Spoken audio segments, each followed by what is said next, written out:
இதில் திரு ஜவஹர் அலி உங்கள்கிட்ட இருந்தே தொடங்குறேன். இப்போ தமிழ்நாட்டில் மின் கட்டண உயர்வு அமல்படுத்தப்பட்டிருக்கு. திரு எடப்பாடி பழனிசாமி காட்டமான அறிக்கையை விட்டிருக்கிறாரு. மறுபக்கம் தமிழ்நாடு மின் உற்பத்தி பகிர்மான கழகம் ஒரு விளக்கத்தை கொடுக்குறாங்க. இந்த விளக்கத்தை நீங்கள் ஏற்கிறீங்களா? இல்லை, எங்களுடைய பொதுச் செயலாளர் எடப்பாடியார் அது காட்டமான அறிக்கையை விட அது மக்களினுடைய கோபத்தினுடைய வெளிப்பாடாக தான் அதை பார்க்கணும்.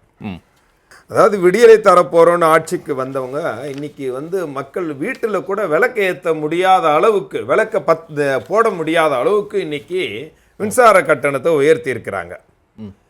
ஏற்கனவே சொத்து வரி உயர்த்தினாங்க, பால் விலையை உயர்த்தினாங்க, பஸ் கட்டணத்தை உயர்த்தினாங்க. ஏற்கனவே 2 முறை இது மின்சார ஒழுங்குமுறை ஆணையம் சொல்லிச்சுன்னு சொல்லி 2 முறையும் ஏற்றிருக்காங்க. வருஷத்துக்கு ஒரு முறை ஏற்றி, 2வது முறை ஏற்றி, இப்போ இது 3வது முறை.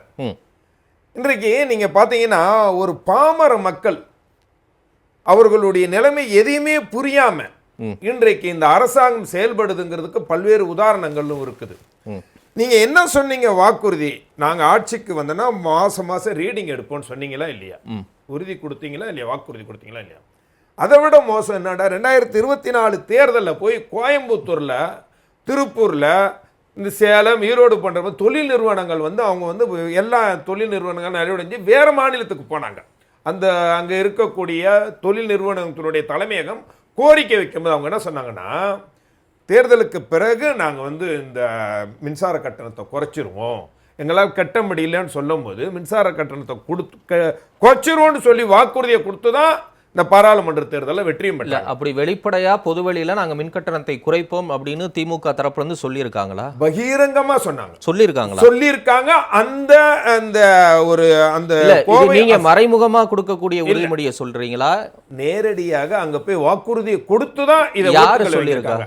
அங்க ஒரு அசோசியேஷன் இருக்குது, கோவை அசோசியேஷன், சிறு குறு தொழில்களுக்கான அசோசியேஷன்.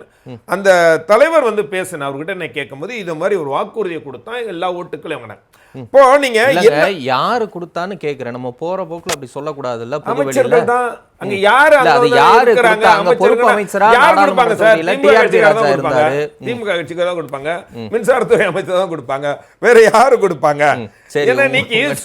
நினைக்கிறேன். இல்ல நான் என்ன கேக்குறேன், ஒண்ணே கேளுங்க சார். யாரு கொடுத்தாங்கன்னா நீங்க நினைக்கிற மாதிரி பர்டிகுலர் ஸ்டாலின் தான் போய் கொடுத்தான்னு சொல்ல முடியாது.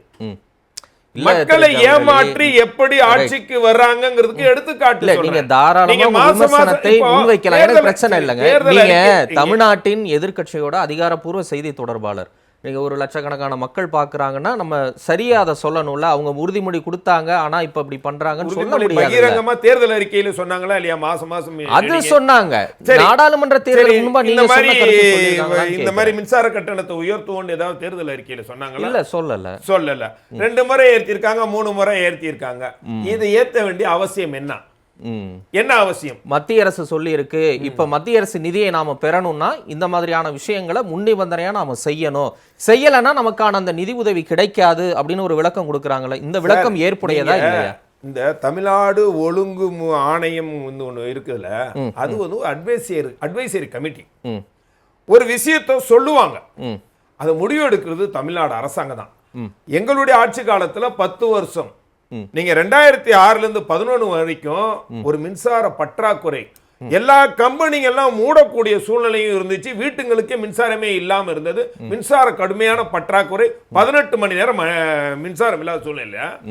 11ல இருந்து 21 வரைக்கும் ஒரு சிறப்பான ஆட்சியை கொடுத்து மின்மிகை மாநிலமாக்கி 100 யூனிட் மின்சாரத்தை இலவசமா கொடுத்தாங்க. அப்ப கூட அந்த இலவச 100 யூனிட் மின்சாரத்தை கொடுக்க கூடாதுன்னு மத்திய அரசாங்கம் சொன்னாங்க.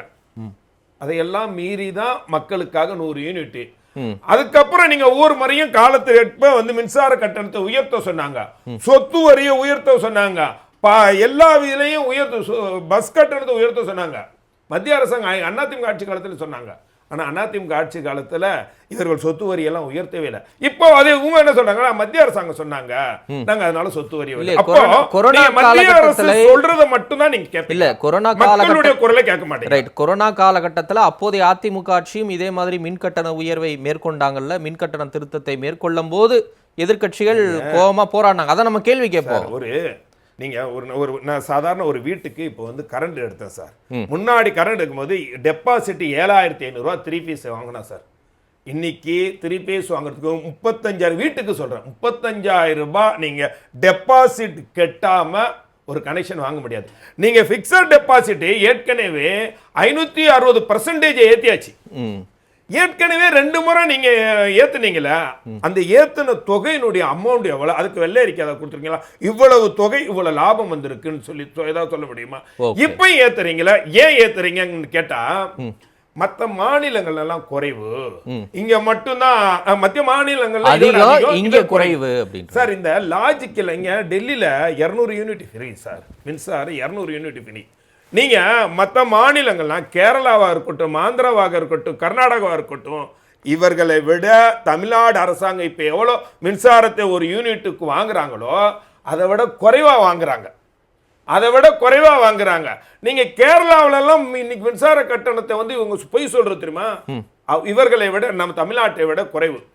இன்னும் சொல்ல போனா இன்றைக்கு தமிழகத்துல வந்து இப்ப வந்து சோலார் சிஸ்டம் இருக்கு, காற்றாலை சிஸ்டம் இருக்கு. இதையெல்லாம் வாங்காம ஏன் இவங்க தனியார் கிட்ட மட்டும் வாங்கிட்டு இருக்காங்க? இந்த 3 வருஷத்துல இது வரைக்கும் ஏதாவது ஒரே ஒரு மின்சார திட்டத்தையாவது ஆரம்பிச்சிருக்காங்களா, தொடங்கி இருக்காங்களா, இல்ல பூஜையாவது போட்டிருக்காங்களா? சொல்லுங்க. இல்ல நீங்க கேரளால குறைவுன்னு சொன்னீங்கல்ல, தமிழ்நாடு அரசு வெளியிட்டு இருக்கக்கூடிய அந்த பட்டியலே சொல்றேன். இங்க 100 யூனிட் வரை இலவசம், அதாவது பூஜ்ஜியம். ஆனா கேரளால 405 ரூபா, 200 யூனிட் வரை நம்ம 230 ரூபா வசூலிக்கிறோம், அங்க 815 ரூபா. 300 யூனிட் வரை 690 ரூபா, கேரளால 1425 ரூபா. இங்க 400 யூனிட் வரை தமிழ்நாட்டில் 1150, கேரளால 1500 ரூபா. ஒவ்வொரு டேரிஃப் வந்து எப்படி தெரியுமா, திமுக எப்படி அப்படி ஒரு மாயாஜால வேலை எப்படி பண்ணுவோம், இதுல போய் சொல்ல முடியாதுல்ல சார். ஏன் சொல்ல முடியாது? நீங்க மின் கட்டண உயர்வை நீங்க கேளுங்க, அதுல மாற்று கருத்து இல்ல. தம்பி நான் சொல்றது கேளுங்க. டேரிஃப் 1க்கு இருக்கு, டேரிஃப் 1A இருக்கு, டேரிஃப் 2 இருக்குது, டேரிஃப் 2A இருக்குது, டேரிஃப் 4 இருக்குது. நம்ம சார் இருக்கிறார், காந்தி சார் இருக்கிறார், எல்லாமே தெரியும். டேரிஃப் 4 இருக்குது இண்டஸ்ட்ரியல், டேரிஃப் 5 இருக்கு கமர்ஷியல் இருக்கு, டேரிஃப் 6 இருக்குது, இன்னும் சொல்ல போனா டேரிஃப் 9 இருக்குது புதுசா கன்ஸ்ட்ரக்ஷன் ஆகிற பில்டிங்களுக்கு. ஒவ்வொருத்துக்கும் வித்தியாசம். அப்போ நீங்க ஒவ்வொரு டேரிஃப் நான் சொல்றேன் ஏன் சார் நான் கேட்கிறேன், சிறு அதாவது இது என்ன இருக்குன்னா, அதாவது கிராம பஞ்சாயத்துகளில் உள்ள குடிசை வீடுகளுக்கு இன்னைக்கு கரண்ட் பில்லை ஏத்திருக்காங்க. கிராம பஞ்சாயத்தில் இருக்கக்கூடிய குடிசை வீடுகளுக்கு கரண்ட் பில்லை நீங்க ஏத்துறீங்களா? உங்களுக்கு மனசாட்சி இருக்காதா? நீங்க ஏற்கனவே நெசவு தொழிலாக இருக்கட்டும், கைத்தறி தொழிலாகட்டும், சிறு குறுங்கள்னா கம்பெனிகளை மூடிக்கிட்டு இருக்கக்கூடிய இந்த சூழ்நிலையில ஏத்திட்டீங்கன்னா இன்னைக்கு அவங்களை ஏற்கனவே அவர்களுக்குள்ள பிரச்சனை, தொழிலாளர் பிரச்சனையா இருக்கட்டும், அவங்களுக்கு சம்பள பிரச்சனை அதெல்லாம் இருக்கும்போது கம்பெனி மூடி இருக்கும்போது இப்ப எப்படி நடத்த முடியும்? அதை விட இன்னைக்கு சாரி நீங்க மின்சார கட்டண கணக்கிலே அவங்க தப்பு பண்றாங்க. கணக்குலயும் ஒரு பெரிய தப்பு. நீங்க இது வரைக்கும் நீங்க 3 வருஷத்துக்கு முன்னாடி சாதாரணமான ஒரு நடுத்தர குடும்பத்துல 2000 ரூபாய் வரும், அதிகபட்சமான 2500 ரூபாய் 3000 ரூபாய் வரும் ஏசி போடுற வீட்லயே. இன்னைக்கு மினிமம் 10,000 ரூபாய் 12,000 ரூபாய். கேட்க என்ன சொல்றாங்க, ஒரே ஒரு நிமிஷம், 1 கிலோவாட் நீங்க 200 யூனிட்டுக்கு மேல போயிட்டா நீங்க 2 கிலோவாட் யூஸ் பண்றீங்க, அந்த 2 கிலோவாட்டுக்கு டெபாசிட் இப்படின்னு சொல்ல ஒவ்வொரு முறையும் அந்த டெபாசிட் கணக்கை ஏத்தி வாங்குறீங்களா? இது போன்ற ஒரு கொள்ளைய மக்கள்கிட்ட அடிக்கிறது இது எந்த வகையிலும் நியாயம்.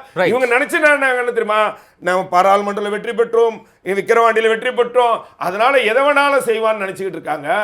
மக்கள் சரியான பாடத்தை 2026 கொடுக்க போறாங்க.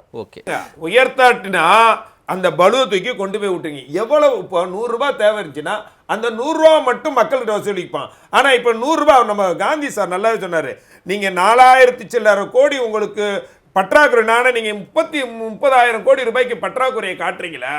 எப்படி ஆச்சு? உங்களுக்கு நிர்வாக திறமை இல்ல அப்படின்னு அவர் கேட்டது இல்ல.